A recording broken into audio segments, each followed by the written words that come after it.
আজ 12 তারিখ মহাশিবরাত্রির উপলক্ষে আজকে বাড়িতে শিব পুজো হবে, তাই মা শিবকে স্নান করাচ্ছে, সেটার ভিডিও কিছু তোমাদের মাঝখানে তুলে ধরলাম। আমাদের বাড়িতে দুটো শিব আছে, ঠাকুরমশাই এখনও আসেনি।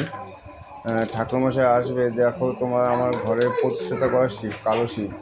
আর একটা ছোটো শিব আছে, এই দেখো, এটা হচ্ছে আমার ছেলের শিব। আর ওটা হচ্ছে আমাদের বাড়ির ফ্যামিলির সবার শিব। মানে ওটা থাকে ঠাকুরের সিংহাসনে, থাকে সিংহাসনের পাশে থাকে শিব ঠাকুরটা। আর যে ছোটো শিবটা দেখলে ওটা থাকে আমার ছেলের। এটা আমার ছেলে আমার ঘরে নিয়ে আসে সে শিবটা। এটাকে প্রতিদিন পুজো দিয়ে ও ঠাকুমা স্নান করে ঘি চন্দন মাখিয়ে দেবে, তারপর নিয়ে এসে পুজো দিয়ে প্রতিদিন স্কুলে যাওয়ার আগে ও তুলসী শিব বেলপাতা তুলসী পাতা ফুল দিয়ে ওকে পূজা দেবে, শিব ঠাকুরকে পুজো দিয়ে ওকে প্রতিদিন বেলপাতা ফুল বেলপাতা দিয়ে ওকে স্নান করিয়ে তারপর স্কুলে যাবে। আর আমার বাড়ির যে প্রতিষ্ঠাতা করা, যে ঠাকুর প্রাণ প্রতিষ্ঠা করা, গোপাল আছে, রাধাকৃষ্ণ, লোকনাথ বাবা, সব ঠাকুর আছে। দেখো সিংহাসনের মধ্যে পুরো ভিডিওটা আমি তোমাদের মাঝখানে তুলে ধরলাম। আমার গুরুদেব, পরম পূজনীয় আমাদের গুরুদেব। আর আমার বাবার ফটোটা তোমাদের দেখাচ্ছি। কোনোদিনই বাবার ভিডিও ছাড়িনি। আমার বাবার ফটো দেখো, বাবা গত হয়েছে প্রায় 15 বছর রানিং চলছে, আমি কোনোদিন দিইনি। আমার ঘরে শিব ঠাকুর, ছেলের শিব ঠাকুর, সব ছেলে।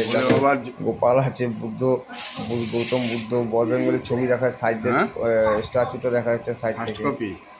আর আমার গোপালকে দেখাবো এখন আমি। পুরো আমার ঠাকুর ঘরের হোম ট্যুর, আমার ঘরের হোম ট্যুর সব দিয়ে আমি একটা ভিডিও বানিয়েছি। দেখো, তোমাদের আশা করি ভালো লাগবে ভিডিওটা। এই আমার আকন্দ গাছের আকন্দ ফুল ফুটেছে। যাক, ভালো দিনে গাছটায় ফুল ফুটেছে। আকন্দ গাছে কিরকম মহাশিবরাত্রির পুজোতে কাজে লেগেছে। আমাদের মাঠে যে মন্দির আছে ওখানেও নিয়ে গেছে। ফুলটা বৃষ্টি করেছে তো, পরের বার ফুল হবে অনেক বড়। থাইল্যান্ডের এই গাছটা দেখো, পুরো ভিডিওটা দেখো, ভালো লাগবে আশা করি। ফুল হয়েছে গাছটাতে, গাছ ভরা ফুল।